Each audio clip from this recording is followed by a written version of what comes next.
Hmm. Bismillahirrahmanirrahim.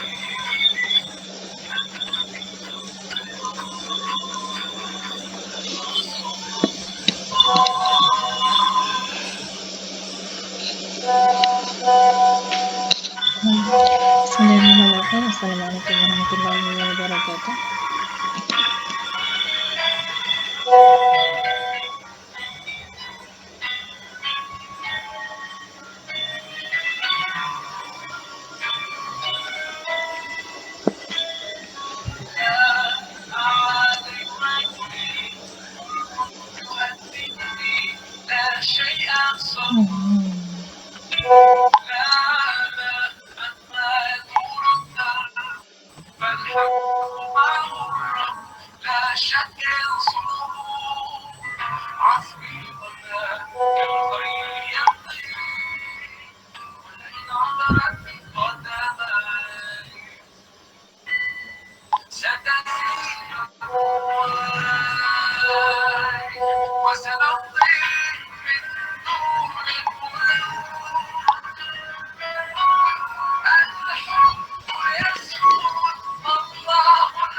Assalamualaikum. Boleh cuba tunjukkan suara Boleh dengar ke? Boleh start, boleh. Okay, terima kasih.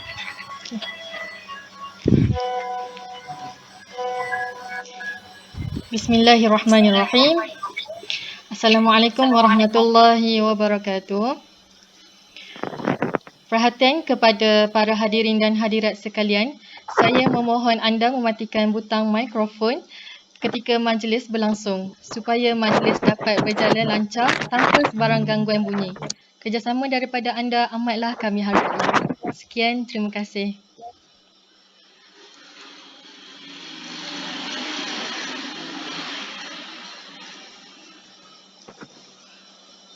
Kita mula pukul 9 ya. Tepat pukul 9. Tunggu yang lain masuk dulu.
Program.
Bismillahirrahmanirrahim. Assalamualaikum warahmatullahi wabarakatuh dan salam sejahtera.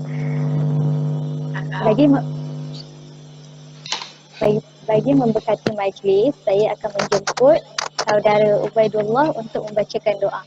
Silakan.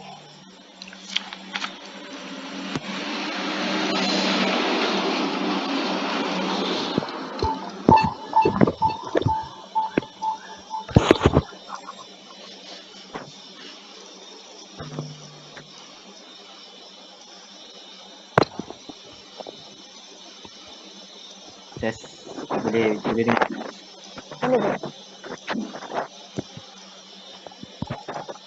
أعوذ بالله من الشيطان الرجيم. بسم الله الرحمن الرحيم. الحمد لله رب العالمين، والصلاة والسلام على أشرف الأنبياء والمرسلين وعلى آله وصحبه أجمعين. اللهم إنا نسألك رضاك والجنة ونعوذ بك من سخطك والنار. اللهم إنا نسألك سلامة في الدين وعافية في الجسد وزيادة في العلم وبركة في الرزق وتوبة قبل الموت ورحمة عند الموت ومغفرة بعد الموت. اللهم هون علينا في سكرات الموت والنجاة من النار والعفو عند الحساب. اللهم إنا نستحفظك ونستودعك ديننا وإيماننا وأنفسنا وأموالنا وأولادنا وكل شيء أعطيتنا. اللهم اجعلنا وإياهم في كنفك وأمانك وجوارك وعياذك من كل شيطان مريد وجبار عنيد وذي عين وذي بغي وشر كل ذي شر إنك على كل شيء قدير. اللهم إنا نعوذ بك من البرص والجنان والجذام ومن سيء الأسقام. اللهم اختم لنا بحسن الخاتمة ولا تختم علينا يا الله بسوء الخاتمة. ربنا ظلمنا أنفسنا وإن لم تغفر لنا وترحمنا لنكونن من الخاسرين.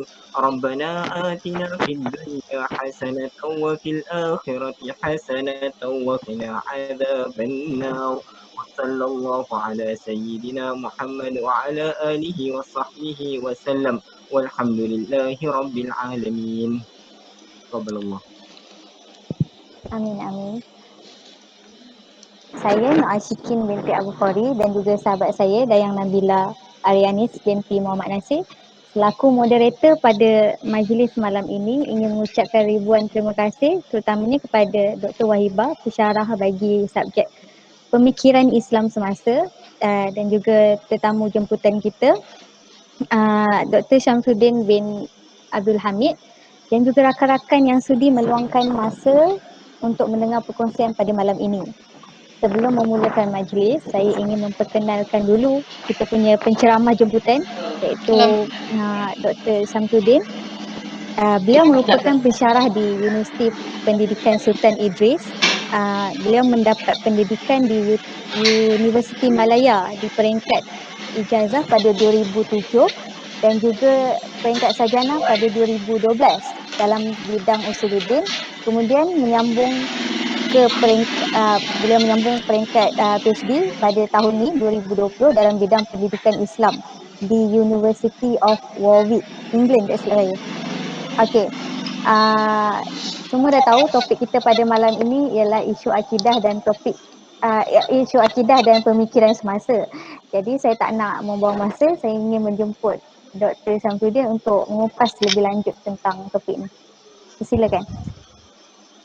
Bismillahirrahmanirrahim. Assalamualaikum warahmatullahi taala wabarakatuh. Minta sekali lagi. Jelas suara saya? Jelas Ustaz. Jelas Ustaz. Alhamdulillah. Terima kasih semua. Pertamanya saya ucapkan terima kasih kepada tim apa nama grup ni lah, iaitu terutamanya Aini yang banyak hubungi saya dan juga Ashikin sebagai moderator pada malam ini, dan tidak ketinggalan Dr. Wahibah.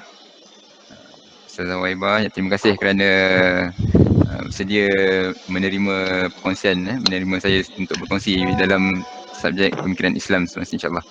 Jadi sebagaimana yang maklum ketahui, insyaAllah pada malam ini kita akan berbincang berkenaan dengan isu akidah dan pemikiran semasa.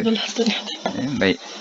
Sebelum kita mulakan lebih lanjut berkenaan dengan topik pada hari ini, perbincangan topik pada hari ini, insyaAllah cuba kita sama-sama hayati satu firman Allah Subhanahu Wa Taala daripada surah Al-Ma'idah, iaitu ayat yang bunyi a'udzubillahi minasyaitonirrajim. Bismillahirrahmanirrahim. Al-yawma akmaltu lakum dinakum wa atmamtu 'alaikum ni'mati wa raditu lakumul Islam madina. Ya. Yang bermaksud pada hari ini aku telah sempurnakan bagi kamu agama kamu. Aku telah sempurnakan bagi kamu agama kamu. Dan aku telah cukupkan nikmatku kepada kamu. Dan aku telah redha Islam itu menjadi agama kamu. Jadi bertitik tolak daripada ayat ini, Saya kira ini bertepatan dengan tajuk yang akan kita bincangkan bersama, iaitu berkenaan dengan isu akidah dan pemikiran semasa. InsyaAllah saya cuba kupas topik ini dalam beberapa subtema, iaitu yang pertama akidah itu sendiri, kemudian yang kedua pemikiran semasa itu sendiri, dan yang ketiga mungkin nanti kita akan bincangkan di akhir perbincangan nanti berkenaan bagaimana cara untuk kita mengatasi isu-isu ini, ataupun mungkin bagaimana apakah peranan kita sebagai pendidik. Sebagaimana maklum, kebanyakan daripada kita adalah pendidik. Mungkin ada para hadirin sekalian yang turut sama-sama dalam perbincangan kali ini yang mungkin bukan dalam kalangan pelajar juga boleh dikira pendidik, sebab masing-masing ada tanggungjawab.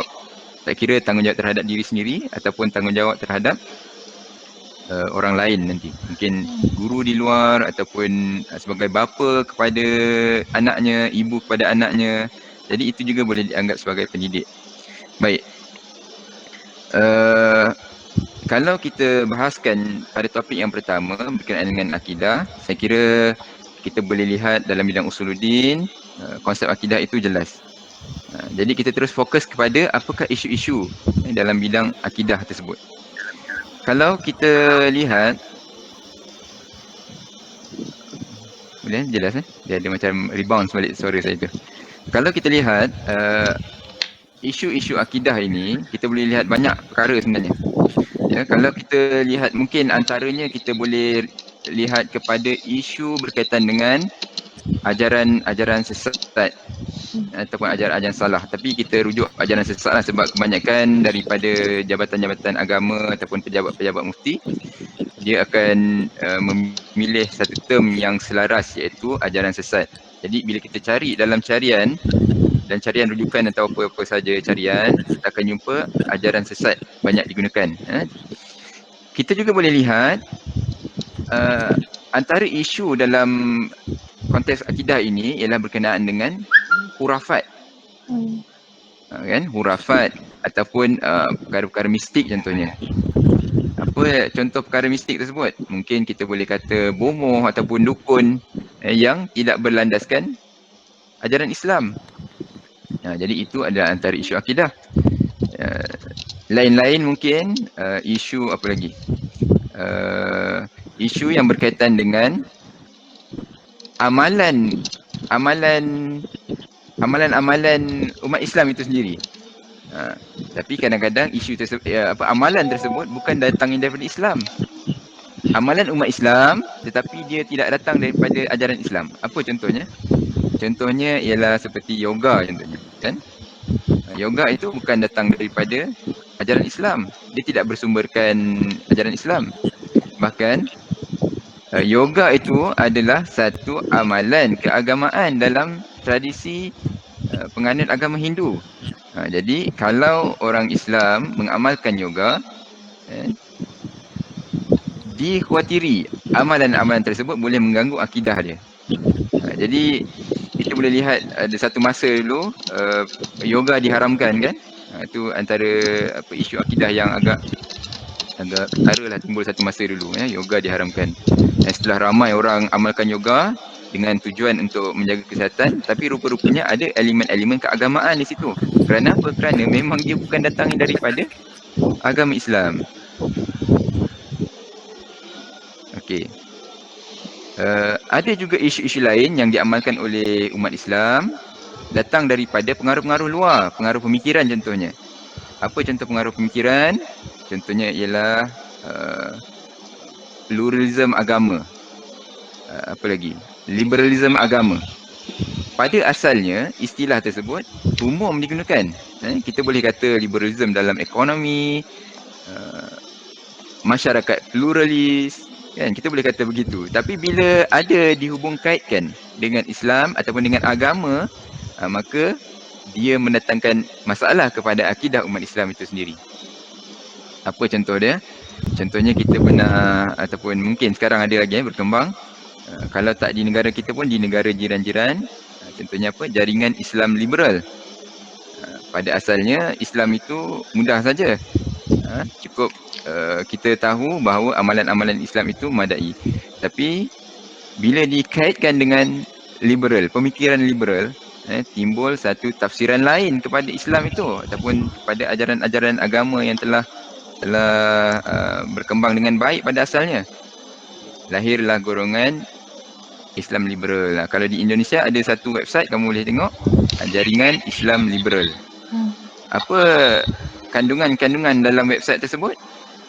Antaranya kandungan mentafsir semula Al-Quran mengikut pemikiran, ada menggunakan istilah hermeneutik, contohnya hermeneutik Al-Quran. Bagaimana cara mentafsir Al-Quran secara hermeneutik. Nanti kamu kena dalamilah pula apa maksud istilah hermeneutik tersebut. Ada juga isu-isu lain yang kita boleh kaitkan dengan akidah. Isu-isu yang tidak ada kaitan dengan Islam tetapi dia boleh memberi kesan langsung kepada akidah umat Islam. Apa contohnya? Contohnya agnostik, pemikiran agnostik. Contoh lain ialah atheism. Nanti kita akan pergi secara detail lah kot. Saya ingat kalau dalam tempoh 15 minit pertama ni kita fokuskan kepada akidah dulu. Pemikiran akidah. Nanti kita akan bincang pula pasal pemikiran. Okey. Baik. Untuk mengetahui, yang pertama tadi saya jelaskan ajaran-ajaran sesat.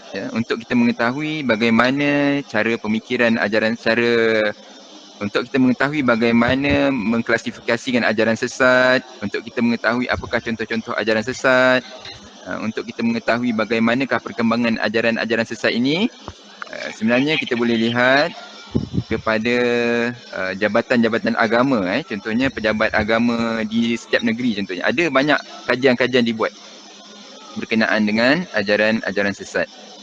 Kita juga boleh rujuk fatwa-fatwa yang ada di Malaysia. Mungkin kita boleh rujuk fatwa kerajaan atau fatwa yang diputuskan oleh Majlis Fatwa Kebangsaan, ataupun kita boleh rujuk fatwa-fatwa yang dikeluarkan oleh negeri-negeri, kerana kita faham bahawa setiap negeri mempunyai kuasa yang tersendiri terhadap negeri-negeri masing-masing. Ada badan yang khusus mengawal perkembangan ajaran agama Islam di setiap negeri. Kalau kita berada di Perak, kita akan pergi ke pejabat agama negeri Perak contohnya, ataupun pejabat mufti negeri Perak.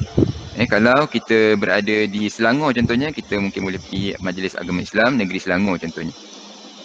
Jadi setiap negeri ada bidang kajian berkaitan dengan akidah dan kita boleh rujuk bagaimana perkembangan ajaran sesat di setiap negeri tersebut. Kita kalau dalam perbincangan kali ini mungkin saya fokuskan kepada JAKIM contohnya. Jadi JAKIM sendiri, apa definisi ajaran sesat yang dikeluarkan oleh JAKIM? JAKIM kata ajaran sesat itu merujuk kepada apa saja amalan ataupun ajaran yang dibawa oleh orang Islam. Satu, ajaran atau amalan yang dibawa oleh orang Islam. Yang kedua, ajaran atau amalan yang dibawa oleh orang bukan Islam juga. Itu pun juga termasuk dalam kategori ajaran sesat oleh JAKIM. Tapi antara poin penting seterusnya ialah yang mendakwa ajaran dan amalan tersebut ialah ajaran Islam. Dibawa oleh orang Islam ataupun bukan Islam, tetapi mendakwa amalan dan ajaran tersebut berteraskan ataupun merujuk kepada ajaran Islam. So kat mana yang salahnya?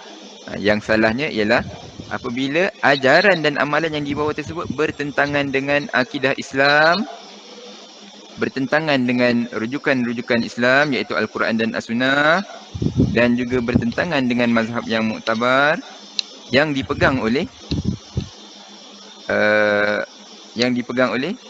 yang ditentukan oleh pejabat-pejabat agama ataupun yang ditentukan oleh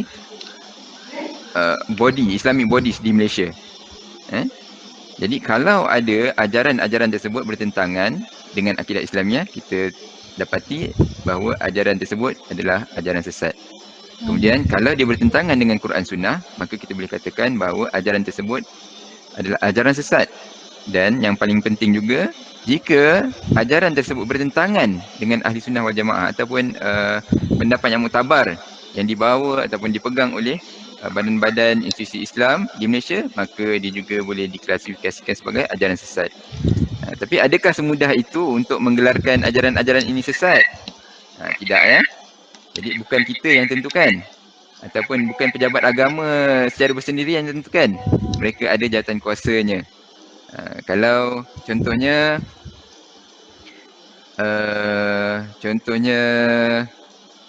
ada kita jumpa satu ajaran sesat di tempat kita, kita mungkin kenal pasti ajaran itu ajaran sesat, tapi bukan kita yang tentukan secara khusus bahawa ajaran tersebut ajaran sesat. Kita kena buat report kepada pejabat-pejabat agama ataupun badan-badan yang berkelayakan, kemudian mereka akan melihat secara mendalam dengan teliti adakah benar ajaran tersebut telah menyeleweng daripada ajaran-ajaran Islam. Okey, baik. Juga ada pendapat, contohnya Engku Zaki, Engku Alwi banyak melaksanakan kajian berkenaan dengan ajaran sesat ini. Jadi dia menyatakan bahawa ajaran sesat ini merujuk kepada sebarang ajaran atau amalan yang didukung. Didukung tu maksudnya dia menyokong. Kalau dia menyokong saja, kalau orang Islam tersebut menyokong ataupun orang bukan Islam tersebut menyokong ajaran tersebut dan mendakwa, dia menyokong dan mendakwa bahawa ajaran tersebut daripada Islam, maka dia juga boleh dikatakan sebagai ajaran sesat. Itu kembali balik tadi lah. Bersalahan dengan akidah Islam, bersalahan dengan Quran dan Sunnah, bersalahan dengan pegangan ataupun mazhab yang muktabar, maka kalau bercanggah, dia boleh diklasifikasikan sebagai ajaran sesat. So persoalan seterusnya, ada berapa banyak sebenarnya ajaran sesat di Malaysia ni? Siapa tahu? Kalau kita rujuk pada fatwa-fatwa yang dikeluarkan oleh JAKIM, yang dikeluarkan oleh pejabat-pejabat agama, Majlis Fatwa setiap negeri, kita akan dapati sudah ada banyak sangat aliran-aliran ataupun ajaran-ajaran yang menyeleweng ini. Kalau awal tahun 2000, kalau JAKIM buat kajian tu, dia ada lebih 125. Seingat saya ada 125. Jadi kalau sekarang ni belum termasuk ajaran-ajaran yang dah diwartakan sesat kemudian timbul balik, nanti mungkin bertambah lagi. So na'udzubillah. Jadi inilah peranan kita untuk kita mendalami sedikit berkenaan dengan ajaran sesat ini. Apa contohnya ajaran yang telah diwartakan sesat? Sebab ada yang diwartakan sesat. Okey, tak apa, yang tu kita akan tengok kalau ada keperluan lah. Kalau ada keperluan untuk kita faham. Kalau JAKIM contohnya, pihak mufti, pejabat mufti kata diwartakan, tapi mungkin ada negeri lain tak mewartakan. Itu mungkin juga. Kenapa tak diwartakan? Itu kita kena faham. Baik, apa kita ambil yang aliran-aliran yang famous diwartakan sesat, contohnya Al-Arkam. Kenapa Al-Arkam difatwakan sesat? Kerana ada dalam kefahaman mereka perkara-perkara yang bertentangan dengan fahaman ahli sunnah wal jamaah dan juga pegangan umum pegangan Islam di Malaysia. Contohnya apa? Contohnya tentang aurat Muhammadiyah. Ada lagi tentang kefahaman terhadap Imam Mahdi contohnya. Ada lagi kefahaman tentang Yaqazah. Boleh melihat Nabi secara direct. Itu juga boleh difatwakan sebagai sesat kalau ada kefahaman berikut. Ada juga berkenaan dengan kefahaman Bani Tamim. Sangat menarik kalau kita nak kaji. Jadi apa antara lain golongan-golongan lain yang difatwakan sesat? Rasul Melayu, kita ada Rasul di Malaysia. Rasul Melayu, Rasul Kahar. Kemudian kita ada Tuhan Melayu. Semua ada. Tuhan Melayu ada, Rasul pun ada, iaitu Tuhan Harun kan. Kemudian ada juga Tuhan yang turun daripada langit, Ayah Pin. So semua dah meninggal lah. Yang ada ajaran dia. Tapi adakah pengikut dia masih ada lagi sampai sekarang? Sudah tentu ada lagi. sudah tentu ada lagi, bahkan ada yang masih mempertahankan apa yang mereka fahami. Mungkin nama dia dah lain tapi kefahaman dia tetap sama. Okey. So, kalau kita teliti bagaimanakah pihak-pihak mufti contohnya ataupun pihak-pihak di pejabat agama menentukan bahawa satu-satu aliran itu sesat, antaranya kita boleh lihat dari sudut akidah. Okey, yang pertama kita boleh lihat dari sudut akidah, yang kedua kita boleh lihat dari sudut syariah. Bagaimana mereka melaksanakan amalan-amalan agama tersebut. Mereka kata ajaran mereka daripada Islam. Tetapi bagaimana mereka melaksanakan amalan-amalan agama tadi? Adakah dia bertepatan dengan kefahaman Islam ataupun tidak? Sekiranya tidak, sudah pasti kita dapat kenal pasti bahawa mereka ini membawa satu ajaran yang sesat. Yang ketiga mungkin kita boleh lihat dari aspek akhlak ataupun kalau kita nak fokuskan sifat-sifat dalaman kan? Sifat-sifat dalaman. Sebab apa? Sebab ada ajaran yang memfokuskan kepada batiniah, golongan-golongan batiniah ini. Ada yang mendakwa contohnya Allah hanya menilai sifat dalaman manusia, dia tidak menilai pada luaran, sehingga akhirnya membawa kefahaman bahawa syariah tadi tidak penting.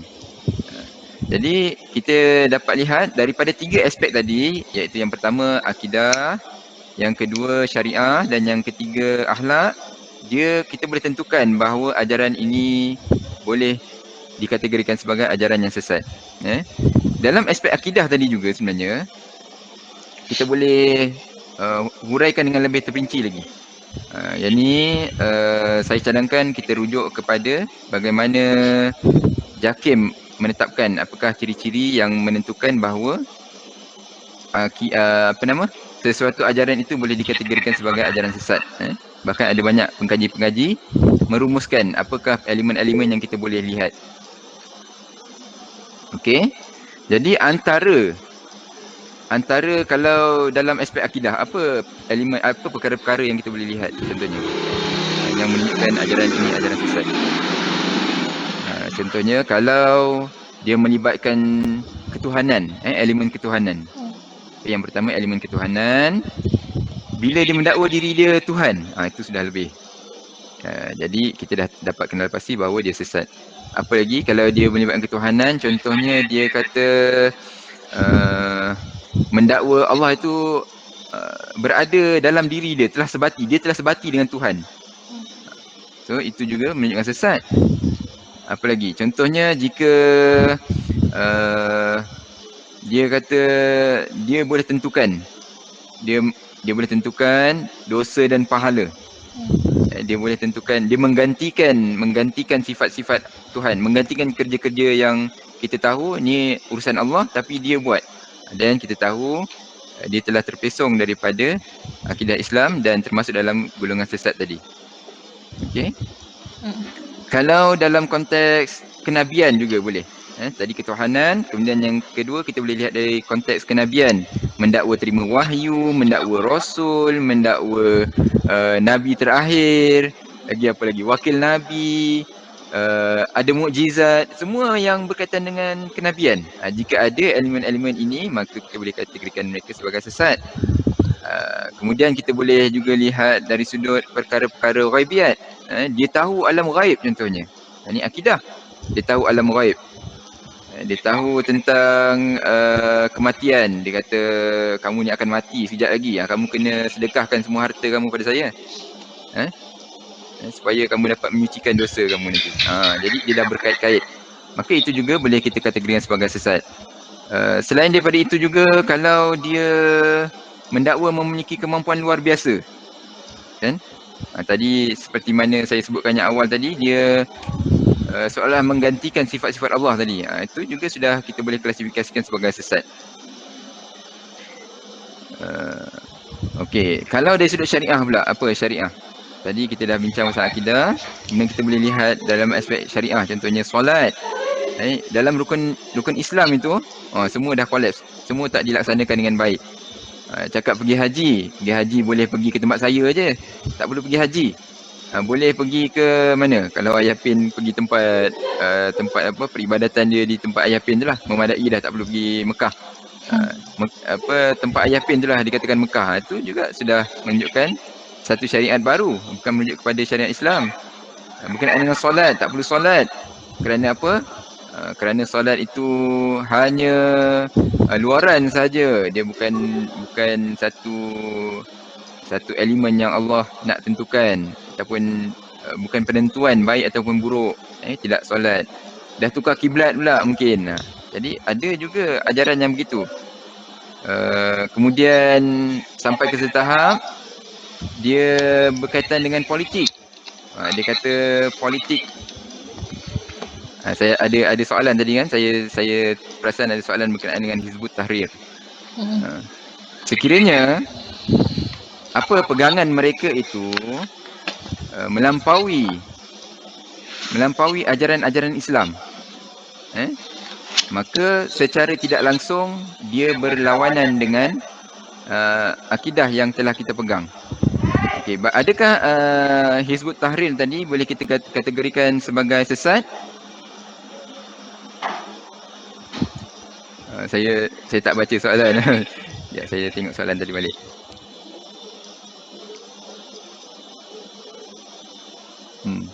Okey. Kenapakah Hizbut Tahrir tadi difatwakan sesat? Apabila dia mengancam, contohnya mengancam keamanan negara, dan disebabkan tadilah kefahaman mereka seolah-olah agama itu dibina hanya dengan menggunakan satu approach saja, iaitu mesti menggunakan pedang, menggunakan kekerasan sehingga Islam itu tegak. Sedangkan kefahaman kita bahawa Nabi itu sendiri menggunakan elemen dakwah. Jadi kalau ada satu percubaan yang memberi kesan kepada kefahaman akidah tadi, maka kita boleh kategorikan dia sebagai sesat. Kita tengok dulu, kita pernah ada satu isu berkenaan dengan ajaran sesat yang dibawa oleh Al-Ma'unah, betul? Jadi itu antara contoh yang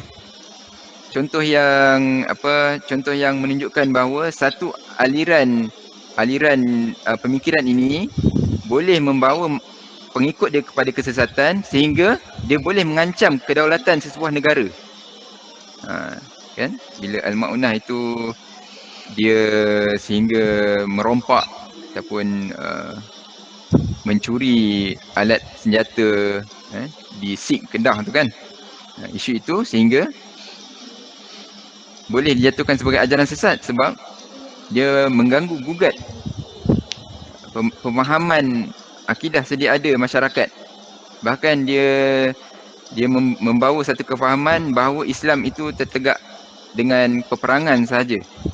Sebab itu sehingga ke hari ini kita sentiasa menyatakan bahawa apa yang diperjuangkan oleh Daesh, ISIS dan sebagainya itu tidak kita terima. Walaupun ada yang kata itu propaganda ataupun cubaan untuk mewujudkan satu gerakan yang sebenarnya tak wujud ke apa sebenarnya, itu tak penting. Yang penting kita tahu bahawa ajaran tersebut lari daripada kefahaman Islam yang sebenar. Okey? Itu juga merujuk kepada syariah kan, bagaimana kita membina negara. Dan kalau kita rujuk kepada elemen yang terakhir yang saya sebutkan tadi, iaitu akhlak, kita telah terangkan mungkin ada yang melebih-lebihkan satu golongan-golongan tertentu. Contohnya dia kata golongan tasawuf. Tasawuf kita tahu tasawuf itu satu aliran yang baik, tetapi dia menggunakan jalan tersebut untuk dia menyatakan bahawa hanya melalui tasawuf saja Islam dapat ditegakkan, ataupun faham-faham Islam itu dapat diaplikasikan dalam kehidupan seharian. Itu juga boleh membawa masalah sekiranya dia berlebih-lebihan. Kan? Sedangkan tasawuf yang baik itu dia mengamalkan Islam dari sudut syariat, meliputi semua amalan-amalan yang wajib, dan juga dia membentuk jiwa dia membentuk jiwa, iaitu membentuk hatinya, membentuk keimanan dia dan membentuk perkembangan keagamaan itu secara holistik. Baik, kita teruskan lagi. Jadi itu secara ringkasnya lah bagaimana untuk kita memahami apakah ajaran-ajaran sesat. Kita ada isu yang lebih besar pada hari ini. Kalau kita nampak sesat dari sudut itu, dari sudut akidah, dari sudut amalan agama itu kita nampak. Tapi kita ada satu isu yang paling besar pada hari ini, iaitu sebagaimana yang saya telah sebutkan tadi, isu yang berkait dengan akidah umat Islam secara tidak langsung ini. Isu itu timbul di luar tetapi dia mengganggu gugat akidah umat Islam. Yang saya sebutkan tadi agnostik. Yang kedua atheism, atheist. Cuba kita tengok dalam media sosial. Ada golongan atheist Malaysia, betul? Saya sarankan cuba tengok website ni ataupun grup-grup ini. Dia sedang berkembang biak di Malaysia. Saya juga ada berinteraksi secara langsung dengan golongan ini. Dan kita dapati walaupun mereka menggelarkan diri mereka ateis, tidak percaya Tuhan, tapi sebenarnya mereka juga agnostik. Sebenarnya mereka Percaya. tak tahu pun apa kepentingan agama. Dalam kajian PhD saya ada kemukakan soalan. Dan kamu pun boleh tanya soalan kepada pelajar-pelajar kamu nanti. Kamu bakal guru, yang ramai di sini bakal guru, ataupun mungkin ada dah guru-guru di sini yang bersama-sama dengan kita. Ya, jangan. Cuba kita tanya pelajar kita. Apa pandangan kamu terhadap agama? Bukan terhadap Islam, terhadap agama. Kita tanya umum saja. Apa pandangan mereka? Adakah kamu tahu peranan agama? Dalam kajian saya dapati masih ada pelajar yang dia tidak tahu apa peranan agama tersebut. Pelajar yang saya kaji, pelajar di sekolah menengah. Ini sesuai lah dengan apa yang akan kamu lalui nanti. Ini sesuai dengan apa yang akan kamu lalui, pelajar sekolah menengah. Kita ingat apabila sampai ke peringkat sekolah menengah ini, mereka sedang mencari identiti. Mereka sedang mencari satu sumber yang boleh membina keyakinan mereka, keyakinan diri mereka. Membina keyakinan diri, membina keyakinan agama, membina keyakinan terhadap persekitaran mereka. Jadi mereka sedang mencari-cari. Cuba kamu tanyakan, adakah kamu tahu apa peranan agama kamu? Itu soalan yang saya kemukakan sebelum ni pada partisipan saya lah. Dan memang ada dalam kalangan mereka yang merasakan mereka rasa agama tidak memberi peranan besar dalam hidup mereka. Bahkan ada yang menjawab bahawa mereka rasa agama tidak penting lagi. Kalau kamu nak tengok bagaimana cara mereka berhujah, golongan agnostik ni, apa beza agnostik dengan atheism? Agnostik ini, kalau atheism ni dia percaya tak ada Tuhan. Dia percaya tak ada Tuhan. Jadi mereka kata dunia ini, alam ini wujud dengan sendiri. Okey, kita clear dah situ. Maksudnya dia tak percaya Tuhan. So agnostik ni macam mana pula? Agnostik ini bukan mereka tak percaya kepada agama, tapi mereka rasa apa itu agama? Apa itu agama? Kita hidup kat dunia ni kita tak tahu datang kita daripada mana. Kita tak ada asas yang boleh kita kata, orang agnostik kata ni macam ni kita tak dapat tentukan, akal kita ni tak dapat tentukan dunia kita ni ada ke tidak. Akal kita ni tak dapat tentukan macam mana nak tentukan diri kita sendiri. Ni masalah sikit agnostik ni. Kalau kamu rujuk dalam YouTube ada banyak banyak orang contoh-contoh sebegini.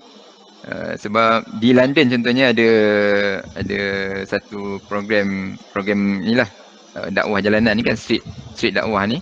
Jadi ada golongan agnostik, dan yang menariknya salah seorang agnostik ini datang daripada Malaysia. Cuba cari dalam YouTube ada. So macam mana kamu nak faham agnostik, begitulah contoh dia. Jadi dia tak dapat nak tentukan sebenarnya dia ni ada ke tidak. Dia pun tak dapat tentukan diri dia ada ke tidak. Begitu sampai ke tahap itu. Mungkin dalam kalangan sahabat-sahabat kita juga ada. Dalam kalangan sahabat-sahabat kita juga ada golongan-golongan sebegini. Jangan ambil ringan. Jangan ambil ringan. Kalau ada soalan daripada mereka, kena terus jawab. Ataupun kalau kita tak dapat jawab, kena terus berikan kepada orang yang layak lah, orang yang layak sepatutnya. So, saya kira mungkin saya boleh kaitkan juga dengan isu yang kedua yang kita nak tekankan, iaitu isu dalam pemikiran. Kerana isu ini juga berkaitan dengan akidah tadi. Jadi saya pergi kepada topik yang kedua yang akan kita sentuh, iaitu berkaitan dengan pemikiran, isu pemikiran. Sambil-sambil saya jawab. Boleh tak kalau kita letakkan agnostik ini sebagai jahil? Kalau jahil tu kita boleh ajar lagi. Kecuali yang jahil murakkab dia jahil dia dah jahil, dia tak tahu yang dia jahil lah. Yang tu mungkin lah kita boleh kata agnostik. Sebab jahil ni konsep dia luas kan. Kalau kita kata konsep jahil tu dalam konteks masyarakat Arab itu pun kita boleh kata jahil juga. Dalam konteks kita tak tahu satu-satu isu pun kita jahil juga, kita boleh kata jahil juga. Jadi kalau ada soalan tadi, tanyakan boleh tak nak letakkan dalam kategori jahil? Of course boleh. Tapi bagaimana? Jahil dari sudut apa? Yang tu kena jelaskan lah dengan terpinci. Baik, saya pergi kepada isu yang kedua, iaitu isu pemikiran. Isu pemikiran, kalau kita nak bahaskan tentang isu pemikiran ini, saya kira kita boleh tentukan lah. Bila kita tentukan sama ada kita nak fokus kepada isu pemikiran yang umum. Okey, isu pemikiran yang umum sebagaimana yang telah para pembahas sebelum ini nyatakan. Apa contoh isu pemikiran yang umum? Contohnya isu-isu feminism, isu-isu liberalism, isu-isu itu pemikiran yang umum. Ataupun kita nak fokuskan kepada pemikiran Islam. Apa contoh pemikiran Islam? Mungkin kalau kita nak kata pemikiran Islam ni, apa sajalah bidang dalam tradisi Islam. Yang tu mungkin kita boleh fokuskan pemikiran Islam. Ataupun kita nak fokus, yang ketiga mungkin kita nak fokuskan kepada pemikiran pendidikan Islam. Pemikiran pendidikan Islam ini saya kira dalam perkongsian yang sebelum ini lecturer daripada UMK tu ada nyatakan tentang pemikiran pendidikan Islam. Itu ialah pemikiran pendidikan Islam. Okey. Baik, tapi tak apa, kita lihat secara umum kerana masing-masing dia berkaitan. Kalaulah kita merujuk kepada pemikiran semasa saja. Kalau kita merujuk kepada isu-isu pemikiran semasa. Asyikin, saya ada masa sampai pukul berapa untuk kita kongsi ni? Pukul 10? Ataupun ada waktu singkat sikit lagi sebab nak ada soalan? Macam mana? Boleh sampai pukul 10 Boleh. Okey. Baik. Kalau kita rujuk kepada pemikiran semasa, bagaimana untuk kita faham? Kita boleh rujuk kepada perkembangan di dunia ini. Keseluruhan apa yang berlaku di dunia ini. Itu pemikiran semasa. Maksudnya, kita boleh tahu bahawa alat berfikirnya menggunakan akal. Dan ada sumber-sumber pemikirannya mungkin bersumberkan akal juga. Ataupun menggunakan apa saja panca indera yang ada, fizikal ini, yang ada pada manusia itu sendiri. Jadi alat berfikir dan sumber berfikir dia pada manusia itu sendiri. Tapi kalau kita rujuk pada pemikiran Islam, alat berfikir masih lagi akal, tetapi sumber dia merujuk kepada sumber rujukan daripada tradisi Islam. Termasuklah daripada wahyunya, iaitu Al-Quran dan hadis. Mungkin dalam pemikiran-pemikiran Islam, tradisi pemikiran Islam yang lalu juga boleh jadikan sumber pemikiran Islam. Dan kalau kita nak rujuk pada pemikiran pendidikan Islam, juga masih lagi merujuk kepada alat berfikir itu akal dan juga batang tubuh manusia itu sendiri, ataupun mungkin pendengaran, penglihatan dan sebagainya. Tetapi menggunakan sumber-sumber Islam mentafsirkan pendidikan Islam. Dalam konteks pendidikan tadi. Lebih kepada pendidikan lah. Jadi kalau kita kata apakah perkara-perkara yang dikaji dalam pemikiran pendidikan Islam ini, kita boleh lihat contohnya apakah falsafah kepada pendidikan Islam itu sendiri mungkin. Itu kajian dalam pemikiran pendidikan Islam. Ataupun apakah sistem dalam pendidikan Islam, itu juga pemikiran pendidikan Islam. Apakah sumber pendidikan Islam, itu juga adalah pemikiran Islam. Saya sambil-sambil baca soalan. Kalau ada berkaitan, boleh saya kepilkan. Okey, so kalau Amir Farhan, itu isu tadi kita dah jelaskan berkenaan dengan Rasul. Kemudian kalau kita lihat perkara lain, apa kita nak lihat lagi? Pemikiran, perkembangan contohnya, perkembangan pemikiran. Kalau kita rujuk kepada perkembangan pemikiran Islam, perkembangan pemikiran yang umum, kita dapat kenal pasti bahawa ada nama-nama khusus perkembangan tersebut. Kita kata dulu ada satu fasa moden. Maka pemikiran yang wujud adalah pemikiran modernism. Kemudian selepas tamatnya modernism, ada berkembangnya pasca moden ataupun postmodern. Jadi di situ kita boleh kategorikan pemikiran tersebut sebagai postmodernism. So kalau saya nak timbulkan persoalan lagi yang kita kena fikir sama-sama, adakah pasca moden ini ataupun postmodernism ini telah tamat ataupun masih berlangsung sehingga ke hari ini? Kalau modernism boleh collapse, timbul postmodern, adakah postmodernism telah collapse dan ada satu lagi istilah yang kita boleh namakan kepada pemikiran yang wujud pada masa kini? Kalau tanya saya akan cakap, of course. Sebab pasca modernism itu telah runtuh. Telah digantikan dengan satu pemikiran yang baru, iaitu pemikiran yang tak bernama lagi lah. Kita tak tahu siapa nak bagi nama. Kalau saya nak bagi nama mungkin postmodernism. Ini banyak juga pengaji-pengaji lain namakan postmodernism ini. Postmodernism. Pasca modernism. Ataupun kalau saya nak gunakan istilah lain ialah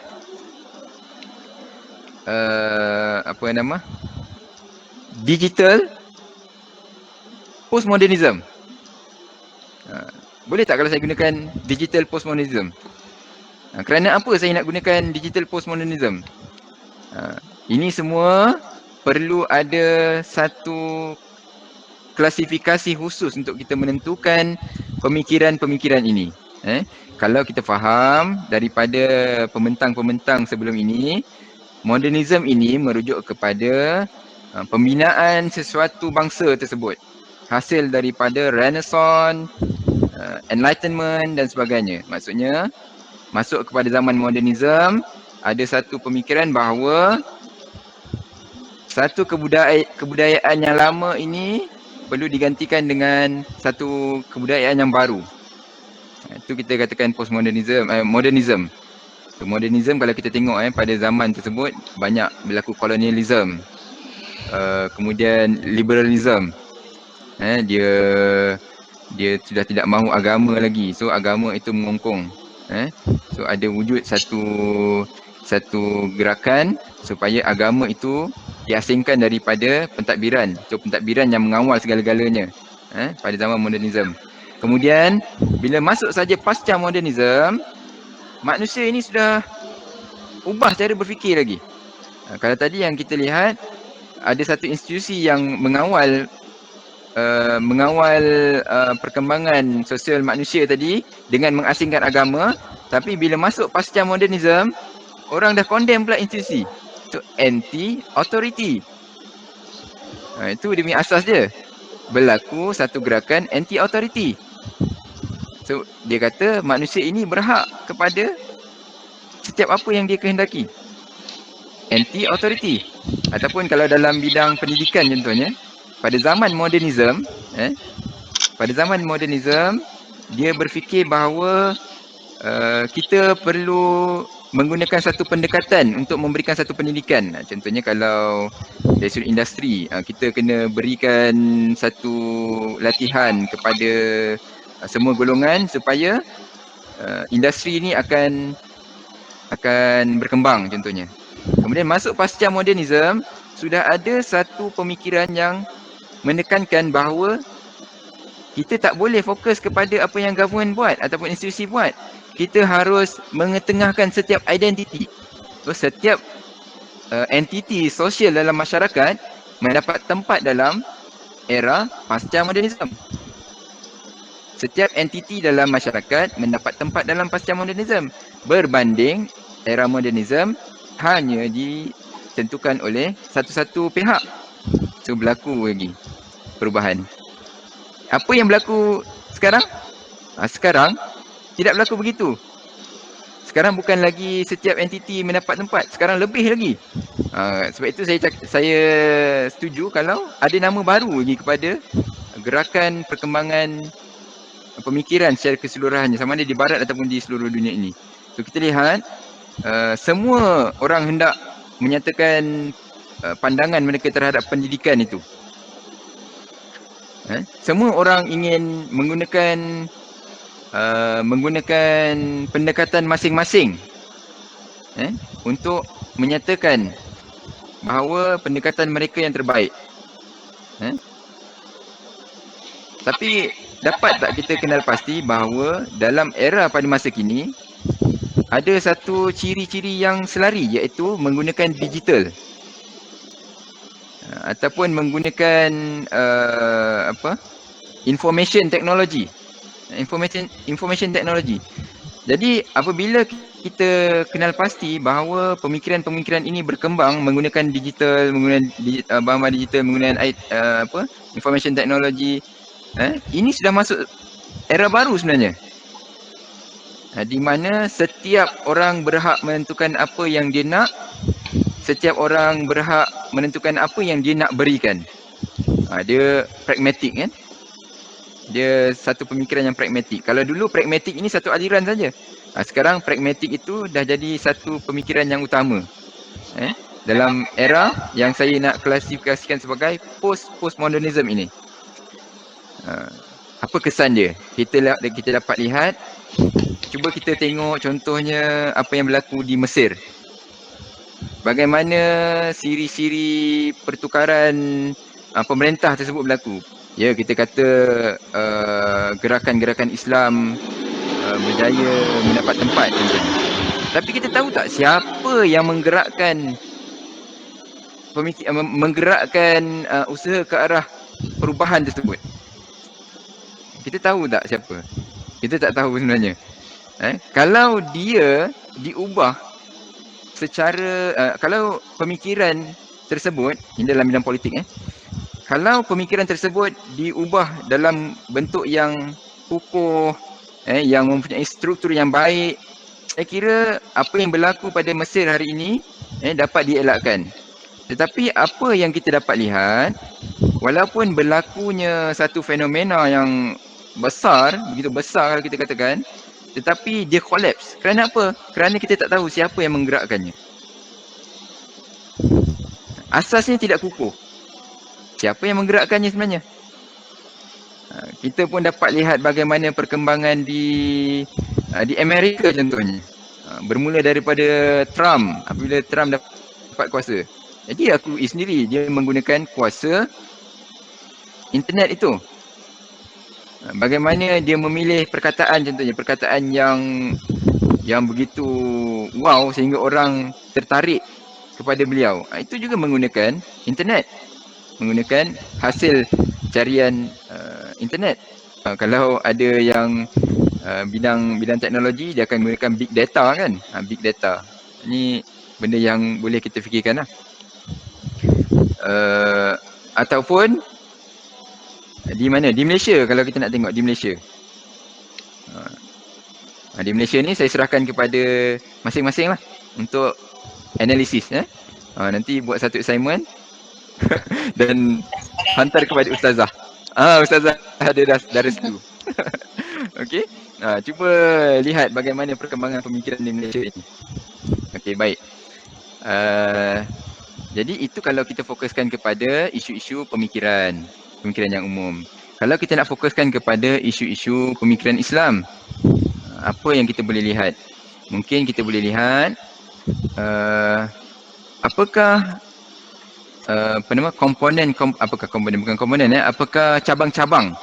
apakah cabang-cabang yang wujud dalam pemikiran Islam itu. Nanti kita dapat kenal pasti apa isu-isu yang wujud. Okey, kita ada cabang ilmu. Kalau dulu para ulama silam, contohnya kita tengok Imam Abu Hanifah. Dia kajian berkenaan dengan akidah, kajian berkenaan dengan syariah itu di bawah satu nama. Ini kalau saya silap minta betulkan ya, ada ramai alim ulama di sini. Jadi minta tolong betulkanlah. Ini berkaitan dengan pemikiran Islam. Kalau kita tengok Imam Abu Hanifah contohnya, dia hanya menggunakan satu term saja untuk mengembangkan pemikiran dalam bidang mengembangkan pemikiran berkaitan dengan Islam ni lah. Contohnya dia menggunakan istilah fiqh untuk menjelaskan tentang usuluddin, syariah. Jadi fiqh itu nanti dipecahkan kepada dua pula. Fiqh akbar, fiqh asghar. Fiqh yang besar, fiqh yang kecil. Apa fiqh yang besar? Fiqh yang besar tu merujuk pada akidah lah. Kan? Tapi bila berkembangnya pemikiran Islam, kita dapat lihat berlakunya pecahan lagi. Berlakunya pecahan-pecahan cabang-cabang dalam bidang pemikiran. Kita akan dapat lihat ada yang fokus kepada bidang usuluddin, ada yang fokus kepada bidang syariah, ada yang fokus kepada bidang apa lagi? Mungkin ilmu kalam, ada yang fokus kepada bidang pendidikan kan, tarbiyah Islam. Ini antara cabang-cabang yang wujud dalam bidang pemikiran Islam. Mungkin ada banyak lagi. So, kalau kita nak kenal pasti isu-isu yang wujud dalam bidang pemikiran Islam, kita kenal pasti dulu apakah bidang ataupun pecahan-pecahan yang hendak kita kaji tersebut. Okey, kalau kita masuk dalam bidang pendidikan contohnya. Baik. Kalau kita kata kita nak kaji apakah isu-isu dalam bidang pendidikan. Okay, tak apa. Yang tu nanti kita bincangkan dalam bidang pemikiran Islam lah. Okey, baik. Cuba kalau kita nak tengok. Apakah bidang yang dominan dalam kalangan pemikiran umat Islam ni, pemikiran Islam ni, apakah yang dominan? So kita dapat tentukan dalam sejarah perkembangan pemikiran Islam ini ada satu pemikiran yang dominan, iaitu kita boleh kata pemikiran berkaitan dengan syariah itu sendiri yang dominan, begitu dominan dalam perkembangan pemikiran umat Islam. Kita boleh kata perkembangan pemikiran berkaitan dengan hukum-hukum itu dominan dalam perkembangan pemikiran umat Islam. Ini antara isu-isu yang kita boleh ketengahkan. Sehingga akhirnya apabila bidang-bidang ini dominan, bidang syariah dominan, bidang hukum berkaitan hukum-hukum dominan. Even kalau kita bincang dalam usuluddin juga banyak dibicarakan tentang hukum-hukum. Jadi apabila bidang-bidang ini dominan, ada bidang lain yang akan tenggelam. Apa bidang yang akan tenggelam? Contohnya bidang pendidikan. Bidang pendidikan tenggelam. Apa yang berlaku apabila satu-satu bidang tenggelam ataupun tidak berkembang dengan baik, akhirnya bidang ini tidak menghasilkan satu cabang-cabang ilmu yang baru. Dalam saya juga ikuti dalam perbincangan yang lepas, contohnya ada ditimbulkan isu, apakah taksonomi pendidikan Islam? Ada tak wujud taksonomi dalam bidang pendidikan Islam? Level-level pemikiran ni ada tak wujud? So, kalau kita dah kenal pasti ada isu tersebut sekarang, ini tugas kita, iaitu sebagai pendidik, kita kena usahakan ke arah itu. Kita sudah kenal pasti bahawa dominasi pemikiran, dominasi bidang-bidang dalam pemikiran Islam ini kepada beberapa bidang saja, dan sekarang usaha kita, kalau kita kita faham bahawa kita ini dalam golongan pendidik, apakah sumbangan kita terhadap bidang kita sendiri? Apakah sumbangan kita terhadap bidang pendidikan Islam? Takkan kita nak bahas tentang konsep je, konsep pendidikan Islam. Takkan kita nak bahas tentang tu je. Kita nak bahas tentang apa konsep taklim, apa konsep takdib, apa konsep, takkan kita nak bahas tentang itu saja. Kita ada banyak lagi perkara-perkara lain yang kita boleh bahaskan. Dalam siri webinar sebelum ini juga ada saya fokuskan kepada pembinaan identiti agama dalam kalangan umat Islam. Saya juga melihat dalam konteks pendidikan dan itu kita kembangkan. Boleh tak nanti kalau para pelajar sekalian mungkin ada peluang nak melanjutkan pengajian nanti, fokus juga kepada pembinaan, contohnya pembinaan level-level pemikiran dalam bidang pendidikan Islam. Bagaimana aspek keagamaan itu berkembang. Aspek agamaan dalam diri manusia itu berkembang. Kita dulu ada satu karya agung, kita boleh kata karya agung lah. Walaupun karya itu dalam bentuk dalam bentuk cerita, tetapi saya kira boleh kita gunakan. Okay, terima kasih. Ada 5 minit lagi. InsyaAllah kita akan simpulkan sekejap lagi. Tapi saya nak fokuskan, kita boleh rujuk contohnya cerita Hai Ibn Yaqzan oleh Ibn Tufail. Ini sahabat saya di UM dulu ada buat kajian tentang kisah cerita ini. Cerita ini kalau tengok daripada sudut pendidikan, dia sebenarnya memfokuskan kepada perkembangan keagamaan dalam diri individu. Bagaimana kita dalam bidang pendidikan boleh mengambil pengajaran daripada cerita tersebut. Bagaimana kita boleh membina satu pedagogi khusus untuk membina satu pemikiran ataupun untuk membina satu perkembangan pendidikan tersebut dari satu fasa ke satu fasa yang lain. Anak-anak umur 1 hingga 7 tahun, apakah aspek yang perlu kita ketengahkan untuk dia faham agama? Anak umur 7 tahun, apa aspeknya? Anak umur 8 tahun, apa aspek yang kita perlu tekankan? Anak umur 12 tahun apa? Jangan fokuskan kepada alif bata je. Tak boleh begitu. Okay. So kita kena faham walaupun dalam bentuk abstrak. Okey, baik. Jadi saya ada 5 minit saja lagi. Saya kira pemikiran pendidikan Islam tadi juga merujuk kepada apa yang telah saya katakan tadi. Dan akhirnya kalau nak kita telah tahu apa isu-isu dalam akidah, apa isu-isu dalam bidang pemikiran, maka kita perlu menggerakkan satu usaha untuk mengatasi isu-isu ini. Kalau ianya positif, bagaimana kita mengembangkannya? Kalau negatif, bagaimana kita cuba mengubahnya menjadi yang baik? Kalau kita lihat dari aspek undang-undang contohnya, sudah pasti kita ada undang-undang. Sudah pasti kita ada fatwa. Sudah pasti kita ada para mufti untuk membantu kita.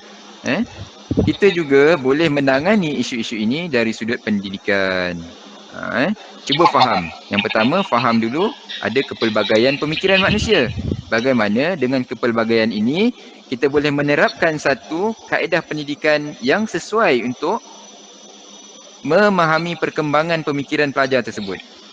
Kalau dalam konteks pendidikan semasa, kita ada satu istilah pendidikan berasaskan pelajar ataupun student centered learning. Jadi mungkin ini boleh membantu kita.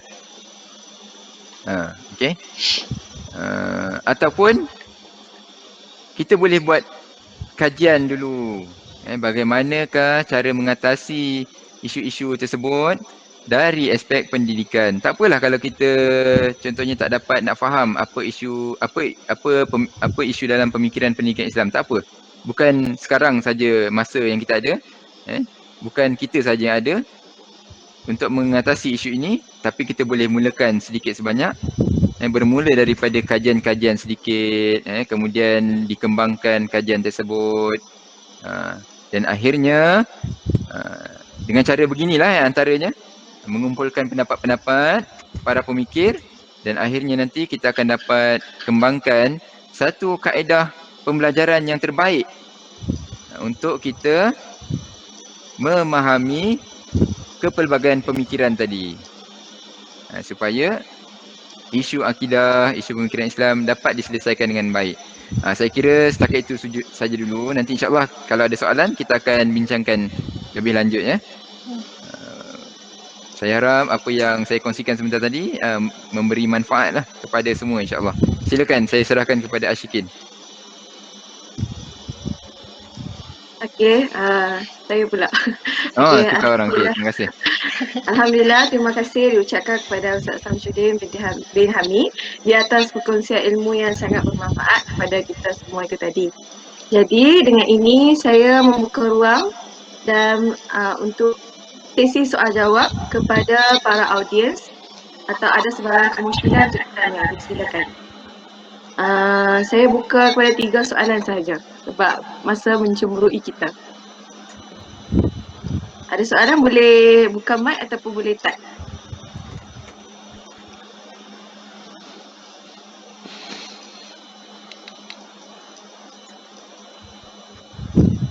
Okey, tak apa, saya sambil-sambil baca juga ya soalan-soalan yang ada dalam mesejnya. Saya tunggulah soalan-soalan lain dulu.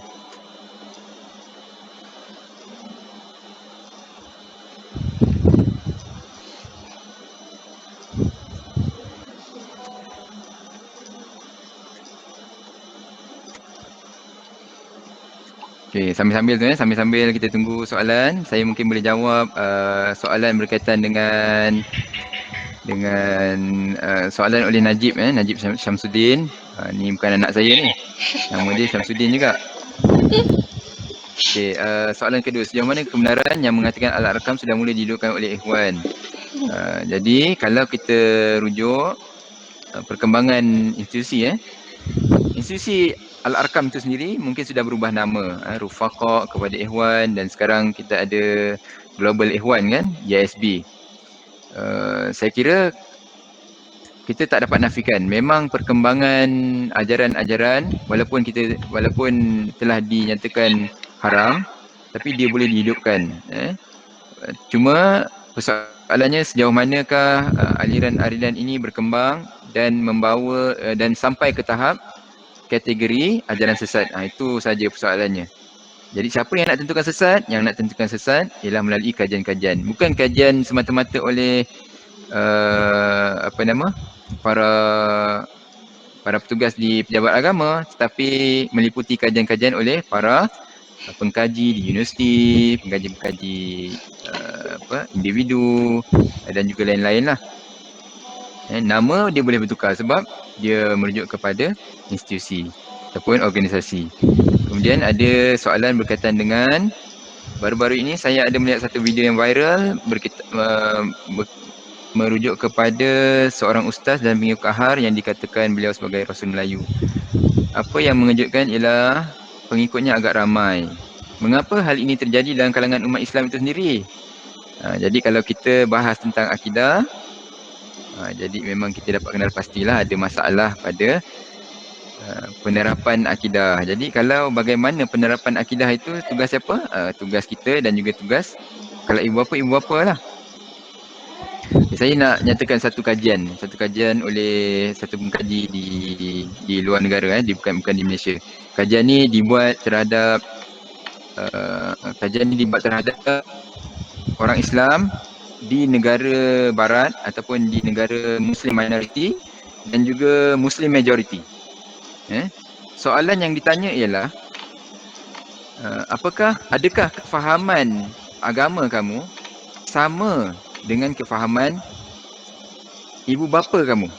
Soalan dia simple je. Tapi bila kajian ini dibuat dalam konteks yang besar, maka kita boleh kata kajian ini valid. Adakah kefahaman kamu sama dengan kefahaman agama ibu dan bapa kamu? Menariknya, ada dua jawapan. Yang pertama kata sama, yang kedua kata tidak sama. Jadi bila dibuat kajian lanjut berkenaan dengan soalan ini, yang kata sama ini dia boleh berkembang jadi satu pemikiran yang jumud, ataupun kita boleh kata dia narrow minded, dia hanya ikut saja. Okey. Ataupun yang kedua, pelajar-pelajar ini dia menjadi dia mencapai satu tahap achievement ataupun kita boleh kata dia dapat faham Islam dengan baik. Walaupun dia ikut ibu bapa dia, tetapi dia dapat faham dengan baik. Okey. Manakala jawapan yang satu lagi, dia tidak mengikut ibu bapa dia. Yang ini juga bermasalah. Dan juga yang baik jugalah. Yang pertama, dia tidak mahu lagi berfikir tentang agama. Dan juga tidak mahu berfikir tentang agama lah. Yang kedua, lahir daripada orang yang pelajar yang menjawab ini achievement juga. Maksudnya dia dapat faham agama dengan baik. Walaupun dia tak ikut bapa dia, tak ikut ibu dia, tetapi dia dapat memahami agama dengan baik. Bagaimana dia memahami agama? Jadi itu persoalan selanjutnya. Kalau yang tolak agama, dia faham agama daripada siapa kalau tak ikut bapa dia? Mungkin dia ikut pada internet, pada bahan-bahan lain dan sebagainya. Kalau dia tak ikut bapa dia atau ibu dia, tetapi dia dapat faham agama dengan baik, siapa rujukan dia? Mungkin rujukan dia tepat. Contohnya dia merujuk kepada ulama-ulama Islam ataupun dia merujuk kepada guru-guru yang benar ajaran dia. Jadi kita nak cuba tackle isu yang kedua ni kalau boleh. Sebab kalau yang pertama tu, kalau narrow minded tu kita faham lah, memang dia tak nak berfikir pasal agama, dia ikut je. Ataupun kalau dia mungkin lari daripada ajaran agama, mungkin bapa dia boleh kawal dia lagi. Sebab dia kata sama je dengan bapa dia. Kecuali kalau bapa dia sesat juga, na'udzubillah min zalik, yang tu kita tak nak lah.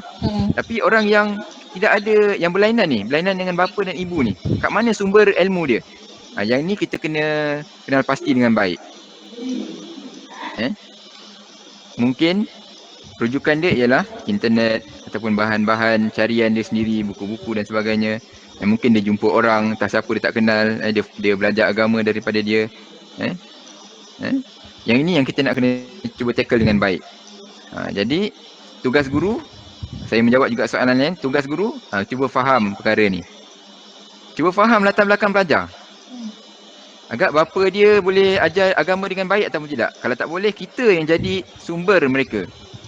Kalau bapa dia faham agama dengan baik, kita cuba terapkan bahawa apa yang bapa dia sampaikan ialah mengikut lunas-lunas ataupun ajaran-ajaran Islam. Tapi kalau tidak, kita kena ambil peluang di situ untuk menjadi orang yang dirujuk oleh pelajar tadi. Sudah pasti antara perkara lain kerana ada serangan daripada luar. So kalau kita nak fokuskan kepada serangan dari luar saja pun tak boleh juga. Sebab dalaman kita tak kuat tadi yang pertama. Tapi mahu ataupun tidak, kita kena lihat serangan-serangan daripada luar. Memang ada musuh-musuh Islam. Jadi tidak mustahil ajaran-ajaran ini akan terus berkembang. Ajaran-ajaran sesatnya akan terus berkembang. Cuba kita tengok contohnya surah As-Saff ayat yang ke-8. Umumnya maksud ayat tersebut ada usaha-usaha untuk memadamkan cahaya Allah. Ada usaha-usaha untuk memadamkan cahaya Allah. Cuma apa? Cuma Allah akan tetap jagalah. Allah akan tetap jaga agamanya. Allah akan tetap jaga cahaya tersebut supaya dia terus dapat dinikmati oleh umat, dapat dinikmati oleh hamba-Nya, makhluknya, manusia itu sendiri. Baik. Soalan lain mungkin? Ada soalan dekat ruang komen. Assalamualaikum Ustaz, apakah nasihat Ustaz kepada kita semua untuk lebih mengukuhkan lagi akidah kita? Lebih mengukuhkan akidah kita, saya kira kita boleh lihat dari beberapa aspek. Yang pertama, pengetahuan. Kita tahu, InsyaAllah kita akan bila kita tahu, kita akan menguasai apa sahaja perkara yang berkaitan dengan akidah itu. So pengetahuan. Tapi bagaimana nak capai pengetahuan, itu isu lain lah untuk kita kenal pasti. Bagaimana juga yang saya sebutkan pada kajian tadi. Bagaimana nak dapat pengetahuan tersebut. Okay? So yang pertama pengetahuan. Yang kedua ialah amalan. Bagaimana kalau amalan, dari sudut amalan kita tak laksanakan, bagaimana kita nak dapat menjaga akidah kita? Sedangkan amalan itu adalah satu elemen penting dalam kita beragama. So yang pertama pengetahuan, yang kedua amalan. Dan yang ketiga, kita sendiri kena mewujudkan satu rasa keberuntungan kita kepada agama Islam itu sendiri. Bila kita bincangkan tadi ayat yang saya kongsikan yang pertama tadi kan, so kita patut bersyukur kerana Allah telah memberikan kita agama. Allah telah memberikan agama yang diredai. Allah telah melengkapkan agama tersebut. So di situ saya lihat dalam konteks perasaan, apa perasaan kita terhadap agama kita? Okey, apa perasaan pelajar kita terhadap agama Islam? Apa perasaan adik-beradik kita terhadap agama Islam? Apa perasaan kita, apa perasaan sahabat-sahabat kita terhadap agama Islam? Okey, perasaan kita terhadap Islam, adakah kita rasa agama itu positif ataupun adakah kita ada satu sikap yang negatif terhadap Islam? Yang juga berkaitan dengan kajian saya lah. So antara kajian saya kaji tentang sikap terhadap agama. Sikap terhadap agama. Adakah kita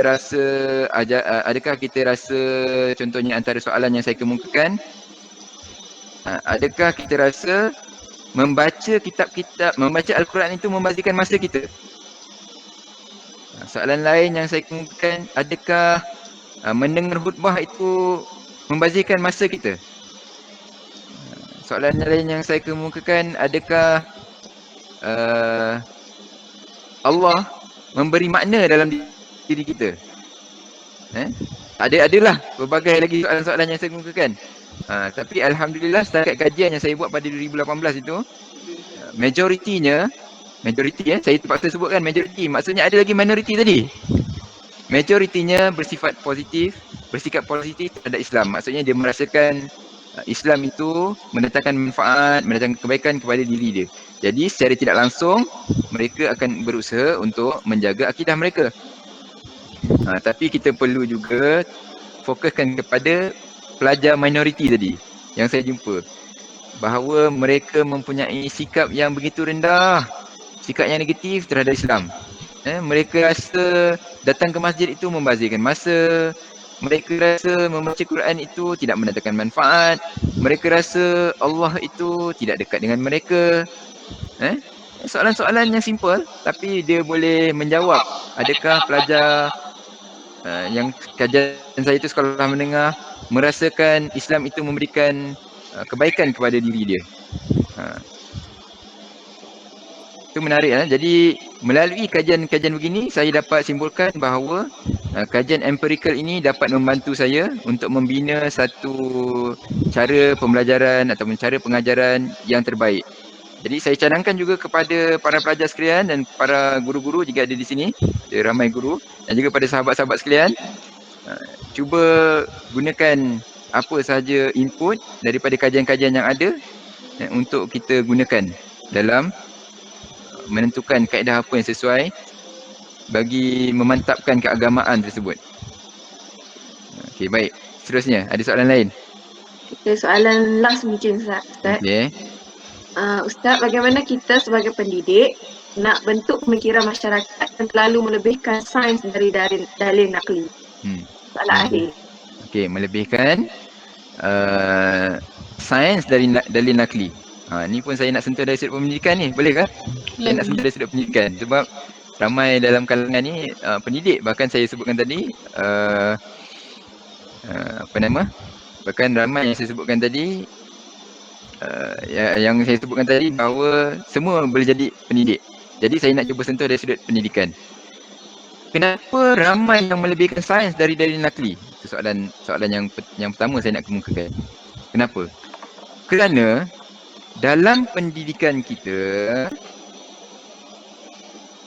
dalam sistem pendidikan kita, pelajar-pelajar dapat diasuh untuk memiliki pemikiran saintifik.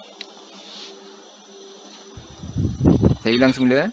Kerana dalam sistem pendidikan kita, pelajar-pelajar telah diasuh, telah digunakan pelbagai kaedah untuk memantapkan pemikiran saintifik. Okay, adakah dia baik? Sudah tentu baik pemikiran saintifik kan? Sudah tentu baik. Adakah dia buruk? Tak juga buruk. Kerana itu satu pembinaan pemikiran yang baik. Pemikiran saintifik. Jadi, yang menjadi isunya ialah adakah kita sebagai pendidik dalam bidang pendidikan Islam cuba menerapkan pemikiran keagamaan tadi, pemikiran berasaskan agama tadi. Itu soalannya lah. Sebab apabila kita dapat membentuk satu pemikiran saintifik, apa sahaja yang kita fikirkan, dia akan dikaitkan dengan saintifik. Benda sains. Elemen-elemen sains contohnya. Elemen-elemen yang berkaitan dengan kajian empirikal contohnya. Tetapi apabila kita tidak berjaya menerapkan satu pemikiran yang berteraskan pemikiran saya ambil term Rabbaniyah lah, pemikiran Rabbaniyah, maka akan ada satu kelompongan di situ yang menyebabkan pemikiran manusia itu hanya fokus kepada saintifik saja, tetapi tidak ada pemikiran Rabbaniyah tadi. Macam mana nak fokus kepada Rabbaniyah? Tak ada. Kita gagal mewujudkan pemikiran tersebut. Apa contoh pemikiran Rabbaniyah? Contoh kita ambil pengkaji zaman silam kan. Bagaimana mereka walaupun berkembang dalam ilmu sains, tetapi berjaya mewujudkan, mengaitkannya dengan elemen Islam. Kita ambil contoh. Siapa kenal Al-Khawarizmi? Kenal kan Al-Khawarizmi? Kenal. Tak apa, kita fikirkan latar belakang dia apa semua. Kita nak tengok apakah dia punya sumbangan kepada pemikiran Islam dan juga sumbangan kepada umat lah. So Al-Khawarizmi, dia ada buku dia berkaitan dengan algebra lah, kita kata algebra. So kalau kita sebut saja Al-Khawarizmi, kita tahu algebra itu dia punya hasil buku dia. Tapi dalam satu buku penulisan algebra ini, ada satu topik berkaitan dengan miras. Apa itu miras? Miras ni berkaitan dengan warisan lah, ataupun apa? Allahumma salli alaihi wasallam. Tolong bantu saya, apa miras? Faraid. Faraid. Allahu Akbar. Hilang Terima kasih. Berkaitan dengan faraid. Ini contoh, saya kira kalau ada yang lain tu boleh nampak kan. Contoh ni biasa saya gunakan juga.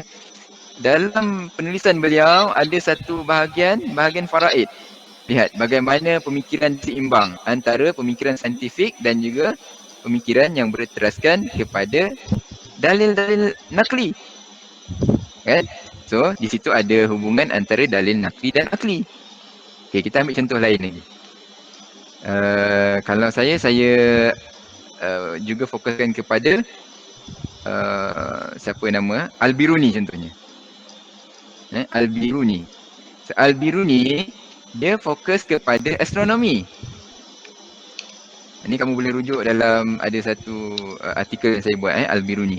Tapi dia juga fokuskan kepada kepercayaan agama dalam kalangan masyarakat India.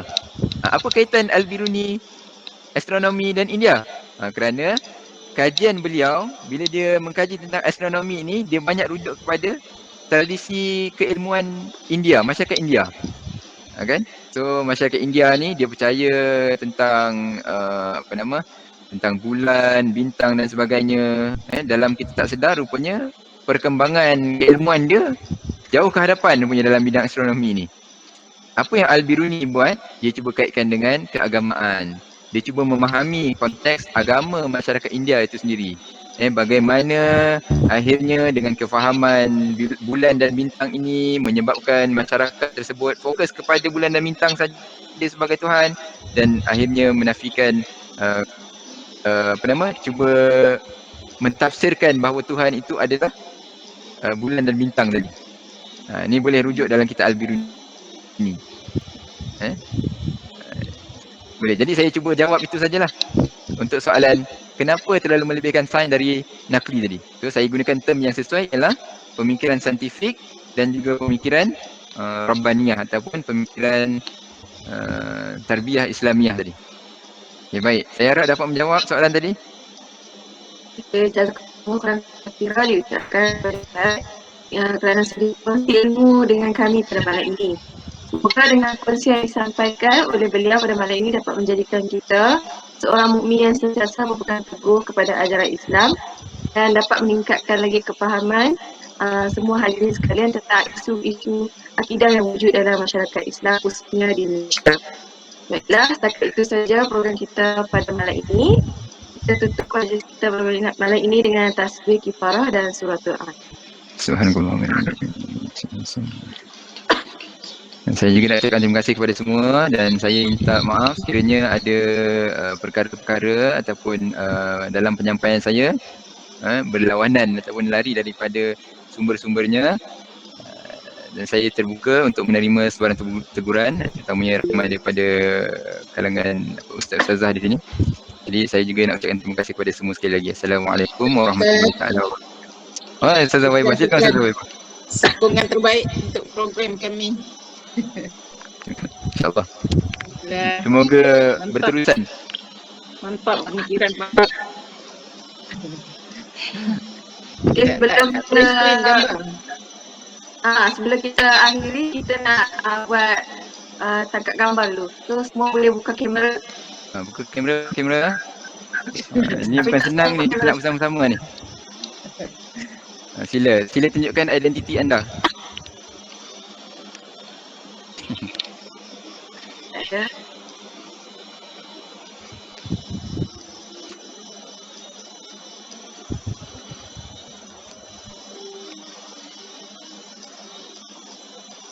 Mana gayanya kita tak pandai. Senyum je Ustazah. Senyum tengok kamera je. Okay, 1, 2, 3.